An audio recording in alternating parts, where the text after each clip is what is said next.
Buenas noches una vez más a todos nuestros oyentes y a las personas que nos ven a través de YouTube, Facebook, por las redes de Infórmate Quindío, de Diálogos y Saber, de Diálogos Julián Ballén.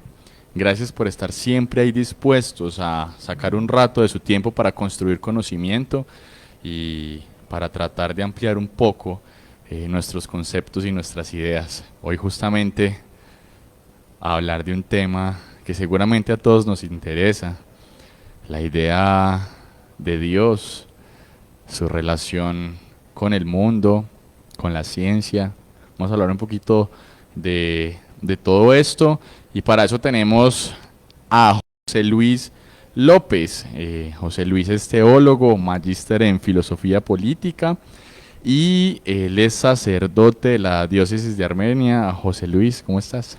Julián, buenas noches, un saludo cordial, muchas gracias por la invitación y un saludo para todos los oyentes y seguidores del programa Diálogos y Saber. Diálogos y saber, sí señor, muy bien.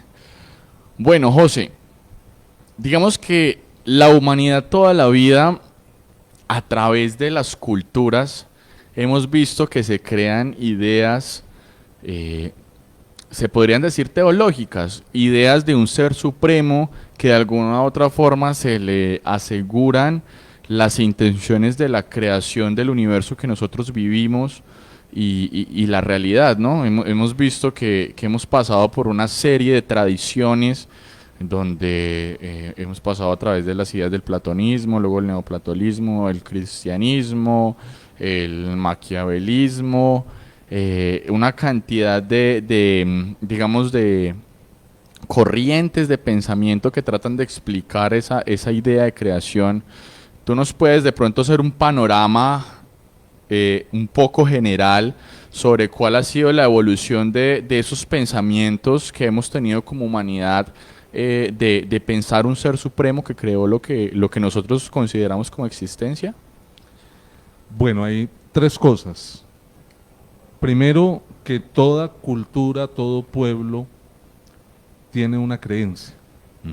Es algo inherente al ser humano, una cierta idea o movimiento, intención hacia un ser omnipotente, hacia un ser que se convierta en sentido de la propia existencia y que explique la realidad del mundo como una obra suya.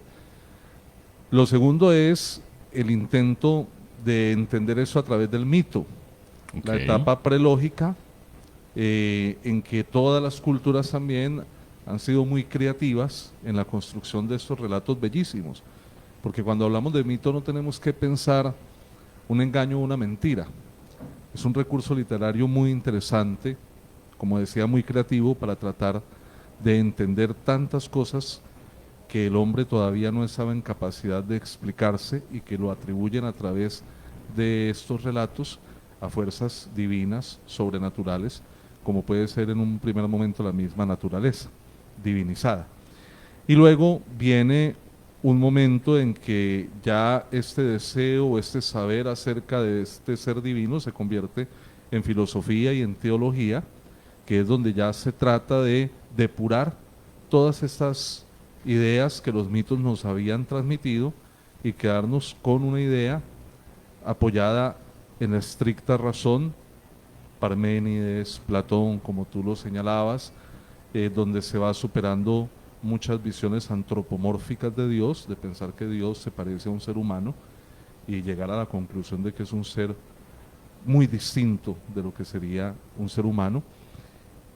Y ahí va avanzando. Cuando eso encuentra una experiencia como es la revelación a el pueblo de Israel a través de los escritos del Antiguo Testamento y del cristianismo con la encarnación del Verbo, pues se va a llegar a una síntesis donde no solamente se acaba de depurar estas imágenes de un Dios eh, a veces orgulloso o celoso, malhumorado, con el rayo en la mano para destruir, sino a la suma idea del Dios amor, del Dios perfecto y que nos invita a todos a vivir esa experiencia de fraternidad que coincide con algo que ya a través del estoicismo se había venido planteando, por lo de una cierta simpatía universal, donde todo lo que existe pues ha sido fruto de la obra de un Dios que es amor y que nos invita a vivir esa experiencia de una comunión fraterna. Ese concepto de Dios, ¿de dónde viene? O sea, ¿por qué llamamos Dios a Dios y antes llamábamos dioses a otros dioses, por ejemplo? El término es de raíz griega, ¿no? Por Zeus. Ujú. Theos, en griego, que es la traducción o es la raíz griega de la palabra Dios, pues está emparentada con Zeus. Por eso, en el ambiente cristiano, preferimos a veces hablar más bien del Señor, Kyrios, Ujú. para manifestar su soberanía absoluta, que no es despótica, sino Ok. que es precisamente en concordia, en espíritu de una revelación que no es contraria a la razón, que no anula el que tú te puedas formular preguntas, el que tú puedas entrar en diálogo con ese ser divino desde la misma inteligencia, desde la misma razón, porque no es un déspota que simplemente dice porque sí o porque yo mando, sino que sale al encuentro del hombre y habla al hombre para iluminar la razón del hombre y ayudarle a entender el camino y la experiencia del bien y la justicia. Me gusta mucho esto que dices, que la idea misma de Dios entonces, como el creador o el Señor, se nutre, lo podríamos decir desde qué momentos, desde el platonismo o desde el inicio de la Edad Media, más o menos desde cuándo se empieza a nutrir la idea de un creador, digamos desde una perspectiva teológica. Recordemos que Aristóteles en su, digamos en su propuesta sobre la metafísica nos da una sentencia sobre las cosas que son como entidades o sustancias, y efectivamente nos explica cuándo algo es como sustancia y qué es lo que la caracteriza, ¿cierto? Pero también nos da una segunda noción de sustancia, y es la sustancia divina, ¿cierto? Pareciera que estuviera tratando de interpretar lógicamente o desde la razón y el conocimiento precisamente una instancia superior al conocimiento que nosotros tenemos como seres humanos. ¿Desde cuándo empezamos como seres humanos a tratar de concebir una estructura divina o un entendimiento divino desde la razón? Desde los albores de la filosofía, yo pensaría que Parménides da la primera puntada con esas cualidades o atributos del ser como eterno, inmóvil, inmutable, ilimitado, uno. De ahí en adelante la metafísica se va a ocupar de trascender una realidad sensible que por rica y maravillosa que pueda ser, sin embargo es voluble, es pasajera, nace y perece, y en el corazón del hombre hay ansia de algo que permanezca y de alcanzar esa unidad en medio de la diversidad y la pluralidad. Entonces desde ahí la razón del hombre empieza a caminar, van a decir ya en la Edad Media padres como San Agustín, iluminado por Dios. Esto ya es, la misma razón es un don de Dios para el hombre, para que siendo capaz de conocerlo, de buscarlo a tientas en medio de lo aparente, logre alcanzar por su sola razón la comprensión de ese ser último y definitivo al que todas las cosas aspiran, como dice Aristóteles, que todas las sustancias en últimas tienden hacia ese ser, hay una especie de deseo o amor hacia él, y San Agustín en las confesiones, recogiendo toda esta rica tradición y apoyado también ya en la tradición de los escritos de la Sagrada Escritura, pues va a cristalizar diciendo: nos creaste para ti, Señor, y nuestro corazón permanece inquieto hasta que no descansa en ti. Hablando de San Agustín, si no estoy mal, es el que propone la idea de creer para entender y entender para creer. Esta premisa nos da, digamos, un rasgo característico de la idea de Dios, usando y poniendo a consideración la razón como precisamente un legado de ese ser supremo, un regalo que tenemos nosotros como parte de nuestra misma creación y que debemos utilizar, digamos, para acercarnos a los conocimientos y desde esos conocimientos poder interpretar una idea de la sustancia o del ser divino. Si observamos la sociedad de hoy, pareciera que en algún momento de la historia se rompió esta sinergia o esta reciprocidad entre entendimiento y conocimiento para creer y creer para poder tener el conocimiento. Ahorita hay personas que creen que si tienen conocimiento no pueden tener creencias teológicas, o si tienen creencias teológicas parece que se tuvieran que alejar obligatoriamente del conocimiento. ¿Por qué será que parece que se dio ese hecho y en qué momento se habrá dado de la historia? Yo creo que hay distintos momentos, pero fundamentalmente el origen de la modernidad, el deseo de mm, encontrar verdades claras y distintas por parte de Descartes, apoyado en la sola razón, en lo que la razón demuestre como evidente por sí mismo y sin ninguna otra autoridad. Entonces, desde ahí empieza a darse como esa excisión, aunque Descartes es un hombre creyente y en sus meditaciones metafísicas retoma pues todo este tema de las pruebas de la existencia de Dios, pero ya él abre la puerta, o mejor la cierra, a lo que fue el medioevo, a ese conocimiento de fe y razón juntos, a esa síntesis de la fe y la razón, y empieza ya ahora un camino donde el hombre va a pretender quedarse con el solo dato que le ofrezca la razón. Unido a esto, pues los abusos que algunos en nombre de Dios hicieron y persiguieron la ciencia, llevó a que de pronto esa ruptura se profundizara y se llegara también a tener un prejuicio grande hacia el tema de la fe. Pero hay que saber distinguir que una cosa es la fe y otra cosa son las arbitrariedades que a veces ciertas personas pueden hacer en nombre de esa fe. A mí me parece muy curioso que a veces hablando con amigos me dicen, no, yo creo en la filosofía y en la ciencia, pero no en la religión. Y entonces cuando nos ponemos a hablar de filosofía, me citan a Platón, me hablan del Topus Uranus, me hablan del mundo de las ideas, me hablan de metafísica, y efectivamente lo único que veo ahí son básicamente ideas que cuando evolucionaron se convirtieron en ideas religiosas. ¿Hay alguna escisión significativa entre filosofía, ciencia y filosofía? ¿O por el contrario, teología, ciencia y filosofía? ¿O por el contrario, digamos, la consideración de una creencia espiritual hace parte del mismo sistema filosófico y científico del mundo?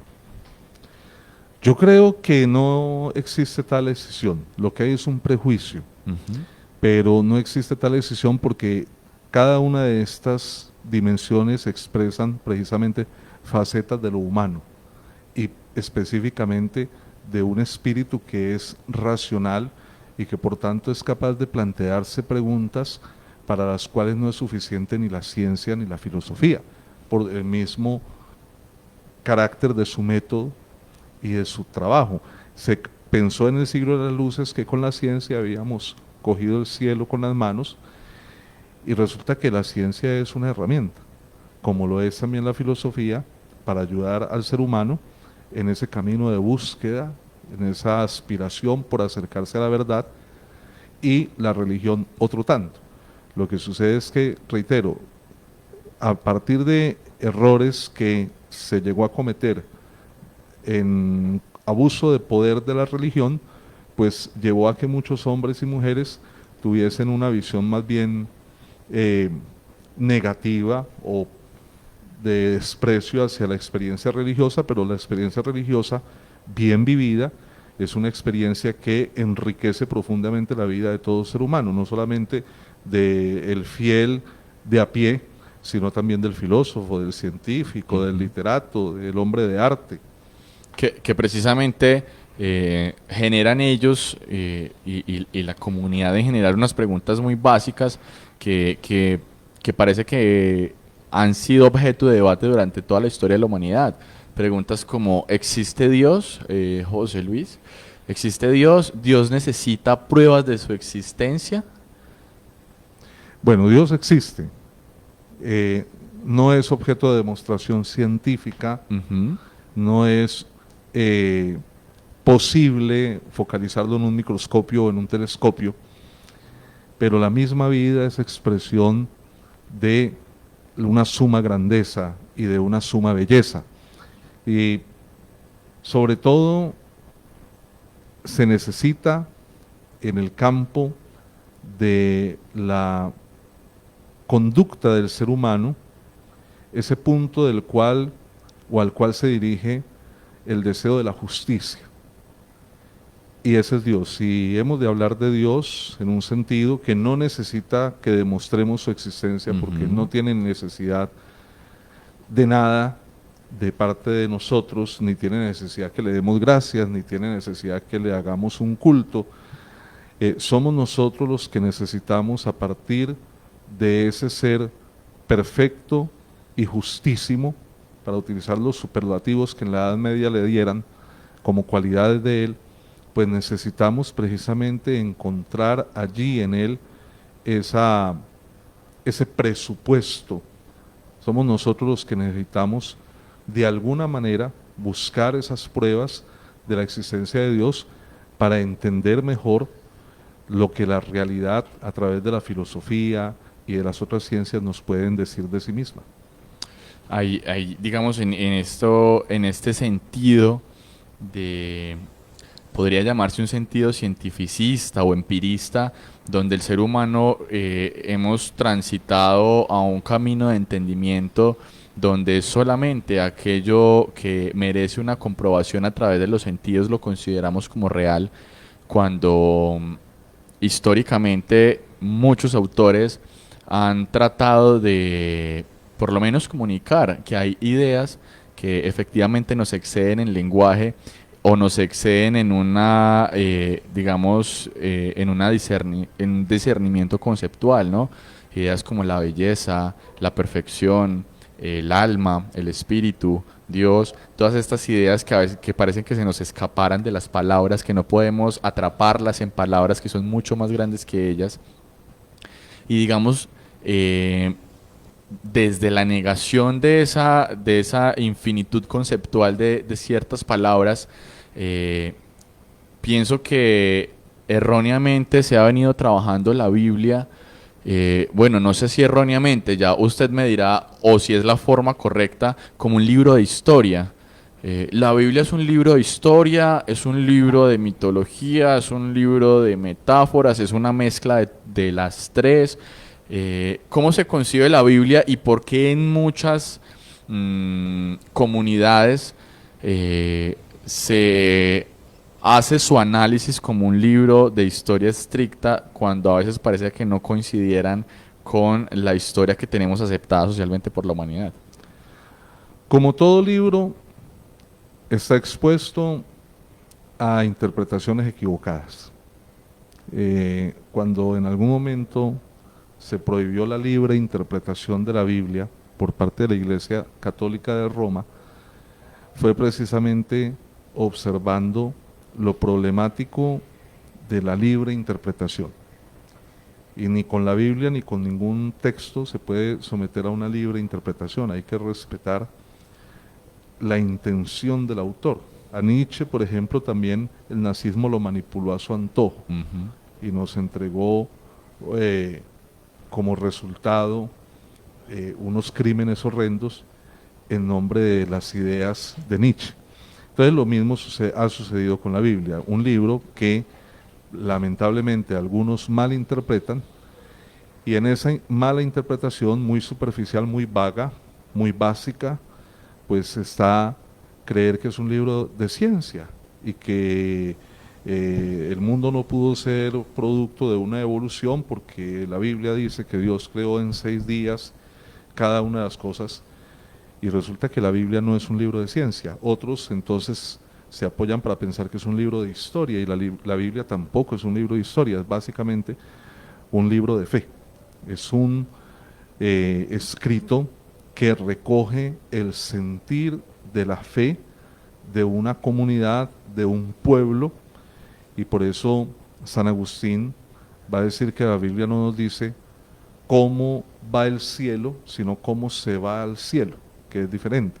Entonces lo primero que debemos aclarar es que la Biblia no es la clave o el instrumento para reñir con la ciencia o para reñir con la filosofía, porque no es el objeto de la Sagrada Escritura entrar en esos ámbitos, sino la manifestación de ese ser divino que que va revelando en la historia al pueblo y a todas las naciones su voluntad, que es una voluntad de bien y una voluntad de salvación.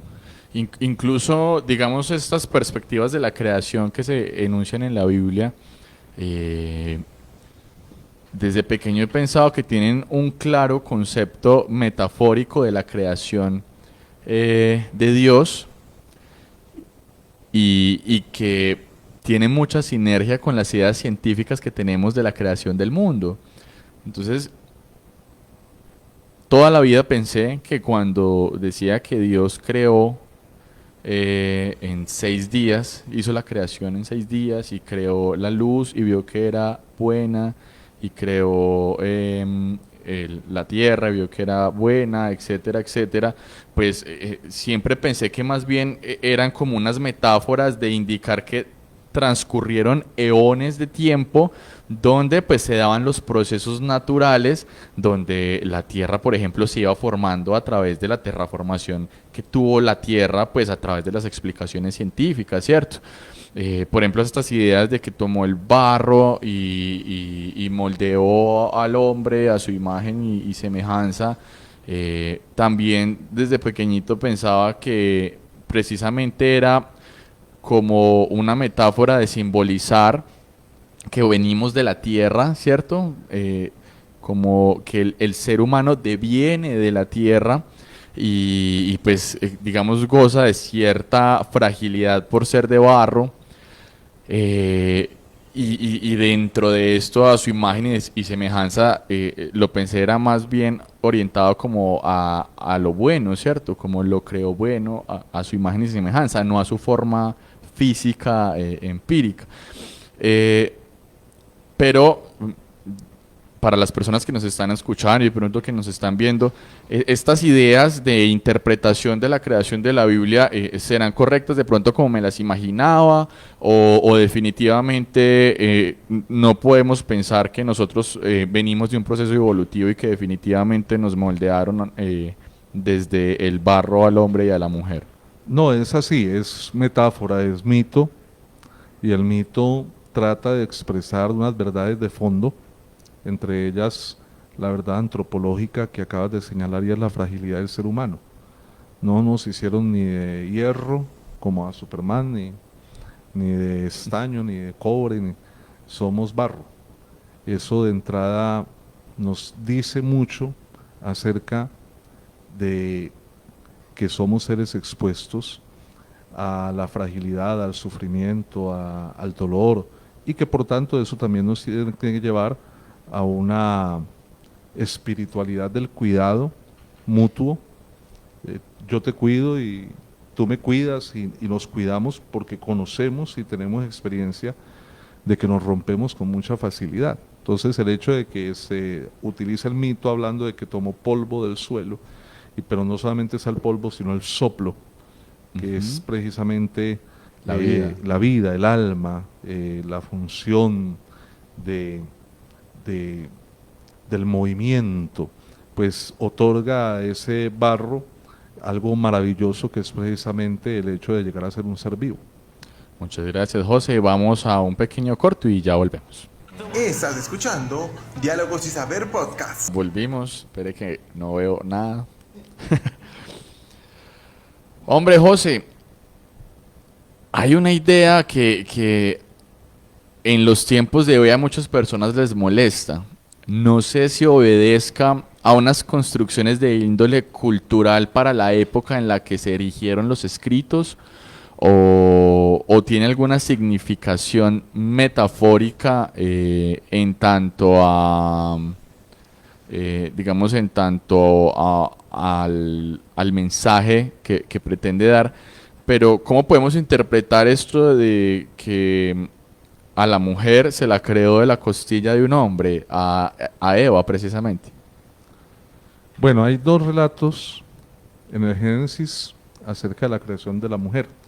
En el primer relato, que es el de los días, el hombre y la mujer son creados el mismo día, el sexto día, junto con los animales terrestres, en igualdad de condición, del polvo y aliento vital. Macho y hembra sería la traducción más exacta, y dice que hagamos al hombre y a la mujer a nuestra imagen y semejanza. Y luego dice, macho y hembra los creó, y se preguntan algunos exégetas con quién estaba hablando cuando dijo hagamos, si era en plural. Ajá. Y hay una interpretación muy bella y dice que está hablando con el macho y la hembra. El otorgarles la humanidad en condición muy cercana a los animales y el llegar a alcanzar el nivel de imagen y semejanza con Dios, de perfección de lo humano, es tarea de ambos, de Dios y de la humanidad. Tenemos la tarea de hacernos y de mejorarnos cada día como seres humanos. Entonces ese es un relato, la mujer ahí no es tomada de la costilla de Adán, sino que es tomada del polvo directamente, igual que Adán. Y el segundo relato, que obedecen a tradiciones orales distintas y que fueron luego compiladas en el texto del Génesis, es donde está el mito, el relato muy bello, pues, de que Dios durmió al hombre, ¿sí? Porque si hubiera sabido el problema que iba a ganar con la esposa, pues no lo duerme, no se deja crear la cantaleta. Entonces, Dios duerme al hombre y toma la costilla, tal, viendo que no había una compañía adecuada y que el ser humano necesitaba una compañía adecuada. Eso también es importantísimo, no somos islas, no somos seres para vivir en soledad, necesitamos vivir en la apertura y en el encuentro con el otro y con ellas.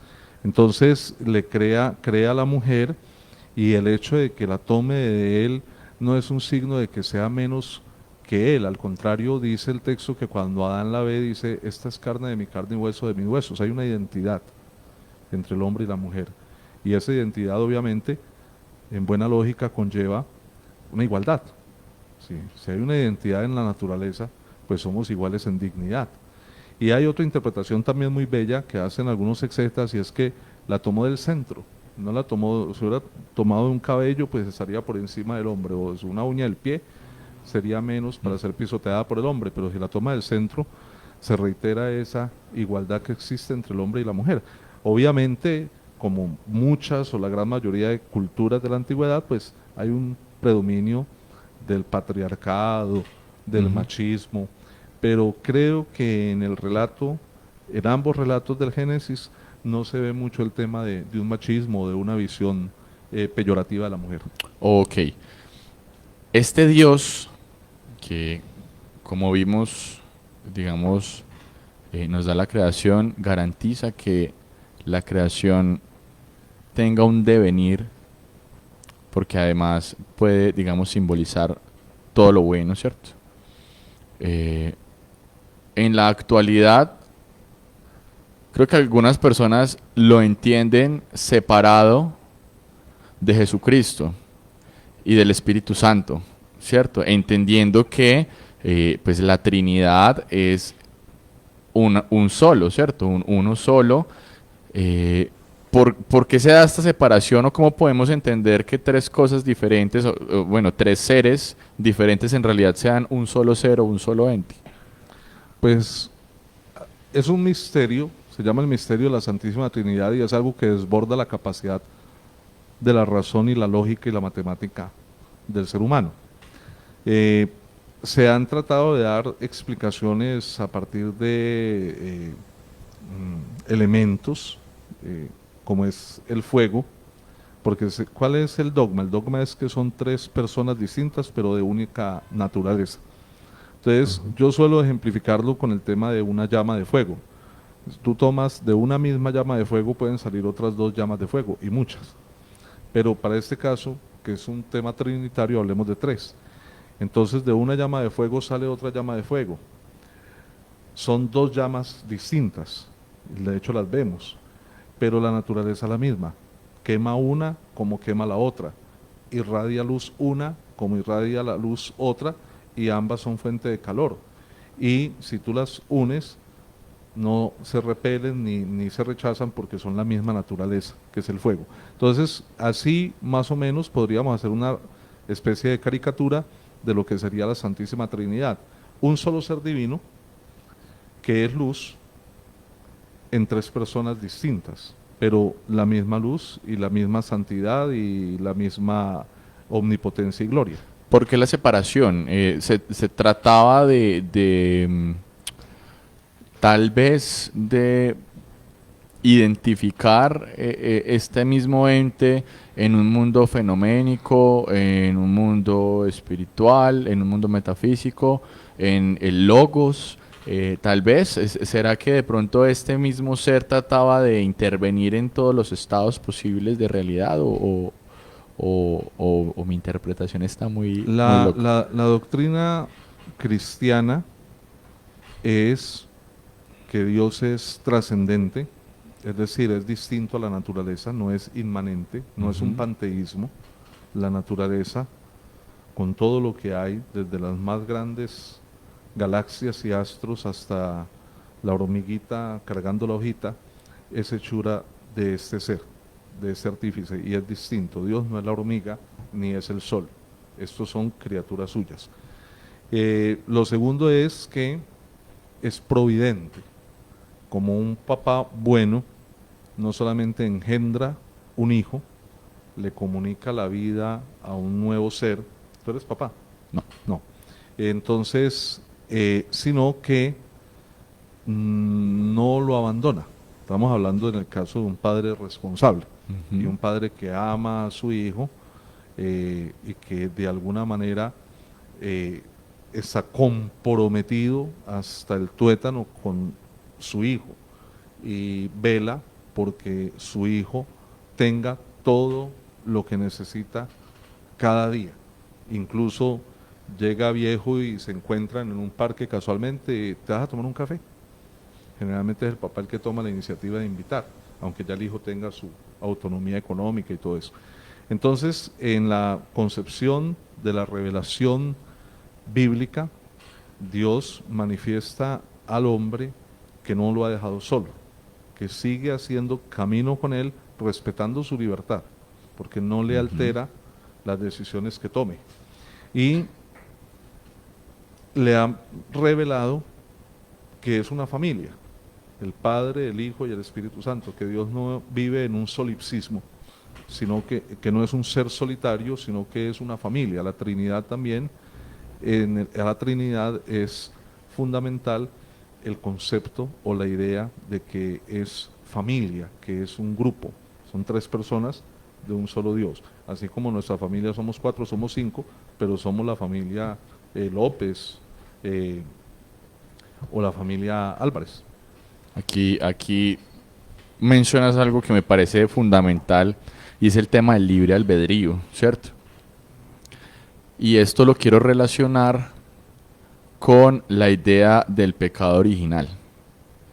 Hay pinturas, hay literatura que tratan de relacionar la metáfora del pecado original, de el comerse la fruta que ha sido simbolizada como una manzana, ¿cierto? Con un acto sexual. Si digamos, el don, aquello que se da, fue precisamente el libre albedrío, pues yo creería que precisamente violar ese libre albedrío sería ir en contra de la disposición de un ser divino. En este sentido, para mí el pecado original sería todas las formas en las que nosotros voluntariamente perdemos el libre albedrío. O sea, cuando tenemos vicios, adicciones que no podemos controlar a través del espíritu y la razón, entonces tal vez esto sea una idea de ese comer la fruta o de ese perder ese libre albedrío o digamos esta metáfora de la serpiente y de comer la fruta está, digamos, orientada a otro propósito. Todo lo que procede de Dios es bueno y está orientado al bien y a un sano disfrute de la vida. Pero entre esas bondades de Dios está la libertad y hace parte de la imagen y semejanza con Dios. No somos esclavos, somos hijos. El árbol del conocimiento del bien y del mal, la fruta prohibida, que no es una manzana, que puede suceder que se haya metido en el imaginario popular el tema de la manzana, porque sí aparece en muchos mitos griegos las manzanas de las Hespérides. Y el regalo de la diosa de la discordia al banquete en el matrimonio de Tetis, de la manzanita para la más bella, y se convirtió en manzana de la discordia. Entonces yo creo que la idea de que en el jardín de Edén había una manzana procede de una mezcla Por ahí. de mitos. La manzana o el fruto prohibido del Génesis es una figura precisamente, primero de la soberanía de Dios y segundo de la libertad del ser humano. Todo derecho comporta unos deberes, es como las dos caras de la moneda en la libertad del ser humano. Un padre, para volver a tomar la figura, el ejemplo, decide regalarle al hijo un carro. Y cuando le da el carro le dice, bueno, ojo con la velocidad, nada de ir a mezclar gasolina con alcohol, porque Se se puede puede hasta estrellar. matar. Ajá. El tema, si comes del fruto del árbol, morirás, dice el texto del Génesis. Y eso es precisamente la advertencia de que hay unas líneas rojas en la conducta del ser humano que no se deben pasar, porque nos podemos encontrar con la experiencia del dolor, del sufrimiento y del mal. No solamente del mal que yo puedo encontrar para mí, sino el mal que puedo causar para otra persona. En Bogotá hace unos años un pelado agarró una camioneta Audi a las 2 de la mañana, tomado, le dio a un taxi, a las dos pasajeras las mató y al señor del taxi lo dejó sentado en una silla de ruedas hasta el sol de hoy, si no ha muerto. Entonces el padre, y el padre al entregar al vehículo al hijo sabe que se puede matar en ese carro. Ahora no se lo está dando para que se mate, se lo está dando como un bien, como un obsequio, un don. Pero el muchacho tiene que aprender a hacer un uso responsable de ese don.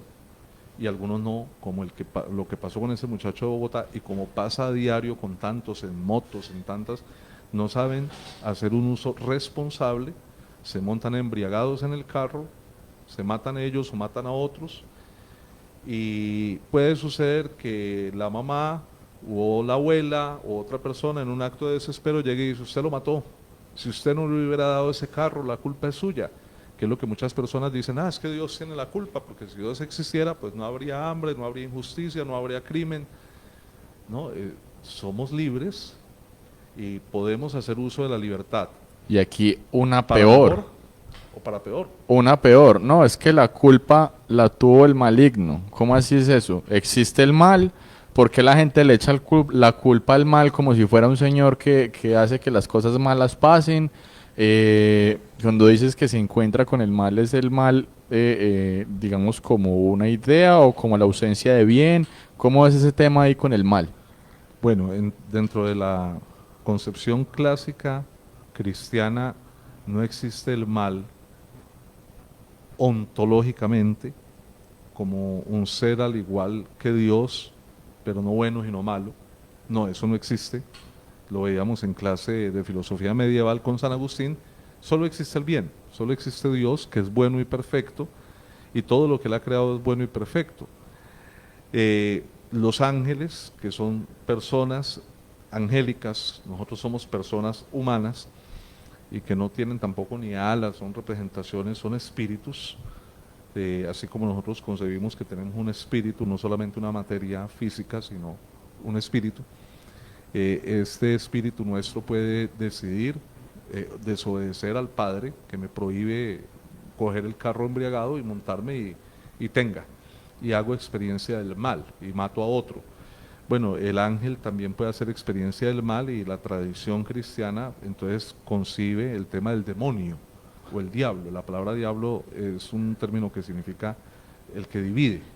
Entonces, ese espíritu, que no es malo en sí mismo, que es bueno porque ha sido creado por Dios, dotado de voluntad, decide hacer un uso arbitrario de su libertad e introduce con eso la experiencia del mal. Entonces el mal es fruto de una elección de la voluntad, sea de un ángel o sea del ser humano, que va más allá de esas líneas rojas que en la misma razón nuestra Dios ha puesto que no debemos traspasar. O sea que es... Ese sería el mal. Y para redondear lo que me preguntabas, y decir que esto me pasó porque el diablo se me metió, Ajá. pues si me permiten la palabra, es una excusa pendeja.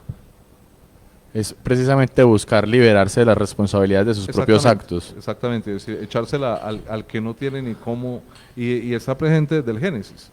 Adán le echó la culpa a Eva se la echa a la serpiente y la serpiente queda callada porque no tiene que decir. Igual todo esto son símbolos. Ajá. Y existe en psicología ese comportamiento que se llama adanismo, y es precisamente no asumir mis responsabilidades, sino siempre querer echárselas a otra persona y no decir fui yo, culpable soy yo. O incluso echarle la culpa al mismo devenir ontológico del ser humano, ¿no? Hay una película bellísima que llama El vuelo, con Denzel Washington, no sé si la has visto, Ok.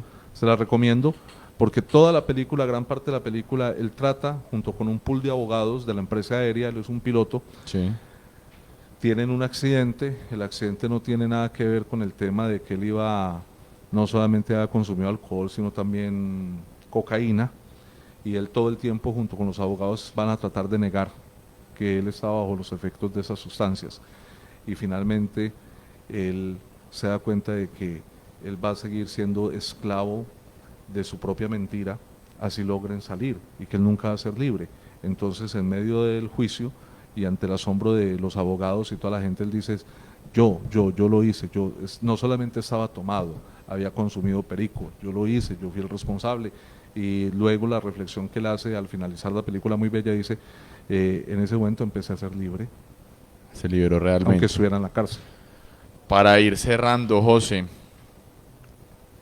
si Dios existe como ser y tiene su propia ontología, ¿por qué el ser humano tiene diversas formas de interpretar lo divino y construimos religiones politeístas, monoteístas, panteístas, etcétera? Y cómo podemos respetar la creencia del otro sin caer en un conflicto violento, entendiendo mi, digamos, mi interpretación de ese ser divino? La abuela me contaba que una vez el abuelo le presentaron una mujer de color negro y se llamaba Aurora.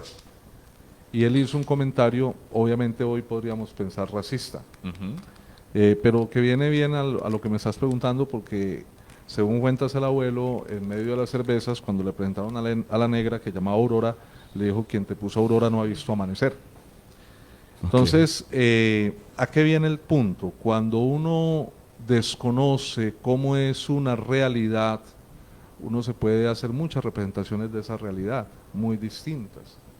A partir de una voz, uno puede escuchar una voz a través de la radio. Hoy ya hay muchos medios para ver también la persona, pero pensemos también hace muchos años donde lo único que había era radio, y las personas podemos escuchar una voz pero sin ver la persona, y por la voz hacernos una representación de esa persona e imaginarnos, por ejemplo, si es una voz femenina bellísima, una mujer muy bella, y el día que nos la presentan, una mujer que bien bajita, bien delgadita, como sin ningún encanto, por decirlo así, uno dice, uy, yo me la imaginaba tan distinta por la voz. Lo mismo sucede acá, de Dios hay una cierta intuición en el ser humano, por lo de San Agustín, que nos creaste para ti, Señor, y todo nuestro ser permanece inquieto. Entonces tenemos como una voz allá, y nos hacemos muchas representaciones de esa voz. Ahora, la experiencia o la pretensión cristiana es que en Cristo ya no solamente la voz se ha visibilizado, lo hemos visto, dice la carta del apóstol San Juan, lo que hemos visto, lo que hemos oído, lo que hemos palpado con nuestras manos, de eso les damos testimonio. Ahora, el hecho de decir, yo he llegado a una experiencia directa de Dios, si es real, pues no me debe llevar a querer pasar por encima de tu idea de Dios o a querer declararte la guerra o condenarte a la muerte porque tu idea de Dios es muy diferente de la que yo he alcanzado porque lo he conocido. Al contrario, si el conocimiento del Dios de Jesucristo es el Dios del amor y del perdón sin límites, dice San Pablo que el amor todo lo perdona, todo lo soporta, pues no me tiene por qué llevar a considerarte un enemigo al que tengo que perseguir porque tienes otra manera de entenderlo. Desde la diferencia podemos hacer un camino juntos para desde aquellas cosas que por la razón nos tienen que acercar, como es la bondad de Dios. Si Dios no es bueno, entonces no puede ser Dios. Porque entonces desde esa teología racional podemos construir un camino sin necesidad de agredirnos. Y el Papa Francisco ha dicho algo muy bello en la encíclica Fratelli Tutti, en el capítulo 8, sobre las religiones al servicio de la humanidad. El que conciba a Dios como una razón para destruir al otro, no entiende quién es Dios. Es lo que tendría para responderte. Listo, José. Última pregunta doble y con esta cerramos. ¿Qué es Dios y cuáles son sus planes para la humanidad? Bueno, ¿quién es? Porque Hágale, usted responda. es una persona. Ok, No es, listo. no es, No es no es- qué, no es qué, listo. sí, sino quién. ¿Quién es Dios? Es una persona. Persona en el sentido personificado más no de humano, o cómo es la cosa. Dentro de la teología de Tomás de Aquino, se entiende como persona lo que está dotado de inteligencia y voluntad. Ok, Entonces, es una persona divina, es un ser divino, supremo, que desborda cualquier categoría racional o conceptual o lingüística que nosotros podamos atribuirle, que posee el ser en plenitud y que si ahí dándote algunas ideas desde la filosofía, por tanto, dice Wittgenstein, que también es un creyente, dice, lo inefable existe, es lo místico, solo que no se puede hablar, porque está más allá del lenguaje, es algo que escapa a las categorías de la lengua y de la razón, y de la y por lógica. tanto se desplaza al ámbito del sentir y de la contemplación, esa expresión del afecto. Y desde el campo de la revelación cristiana, desde la fe, pues Dios es amor. Y por eso dice San Agustín que la medida suprema de lo humano no es el conocimiento, sino el amor, el orden del amor. Entonces es un ser que es amor, es un Dios, es una persona que es amor y que nos invita a que vivamos desde la experiencia del amor, de la armonía, de la concordia, de la unidad y de la construcción de todo lo que pueda mejorar la vida de todo ser humano. José, muchísimas gracias por permitirnos conocer un poco más de cerca, digamos, las interpretaciones que le podemos dar a veces a una tergiversada idea teológica por el mismo ser humano, tal vez en sus intenciones de utilizar esta búsqueda para fines de consecución de poder, de sus propios vacíos, etcétera, y que a la final muchas veces se alejan de unas ideas primarias de lo que en realidad estaríamos buscando desde el entendimiento del ser divino, ¿cierto? Esto no quiere decir que las doctrinas religiosas en su concepción de la búsqueda de Dios sean a priori malas, sino que son los seres humanos en su libre albedrío que le han dado un mal uso, ¿cierto? Podríamos decirlo de esa forma. Y a veces empobrecemos. En todas las religiones y también en el cristianismo, tanto en la Iglesia Católica como en otras formas, pues a veces se transmiten o caemos en la tentación de transmitir unas ideas o una imagen de Dios demasiado superficiales, demasiado pobres, que se acomodan a lo que la señora quiere escuchar, Ujú. pero que abandonan el grueso de una meditación teológica y filosófica, bíblica, profunda y seria y con rigor, que de todo pastor o todo líder religioso debería esmerarse por profundizar un poquito y tratar de transmitir en unos términos asequibles a sus comunidades lo que él ha investigado y lo que ha aprendido a través de la ciencia teológica y bíblica. Y también invitar a los oyentes y a quienes nos están siguiendo el programa, pues que no traguemos entero, como dice Kant en ¿Qué es la ilustración? Sapere aude, atrévete a pensar por ti mismo. Ahí está el universo de la bibliografía, de excelentes teólogos, de hombres que nos pueden transmitir una imagen muy depurada y muy fundamentada, no solamente en la fe, sino también en las ciencias de las lenguas, de los idiomas, del hebreo, del griego, la teología, la filosofía, pues una idea de el Dios que se ha manifestado en Jesucristo y que, como lo decía el Papa Juan Pablo II, no tenemos por qué tener miedo porque no viene a quitarnos nada, sino precisamente al contrario, viene a darnos todo y a llevarnos a una comprensión más plena y más humana de cada uno de nosotros, de nuestros semejantes y de nuestra relación con la realidad. Listo, José. Muchísimas Bueno, gracias. a ti Muy por la amable por invitación. compartirnos. Gracias a Pipe, nuestro control master, ahí dándola toda como siempre, Pipe. Una buena noche para ustedes, muy interesante el tema de hoy. Muchas gracias. Chao. Chao, feliz noche. Diálogos y Saber es un espacio de apropiación social de conocimiento. Tiene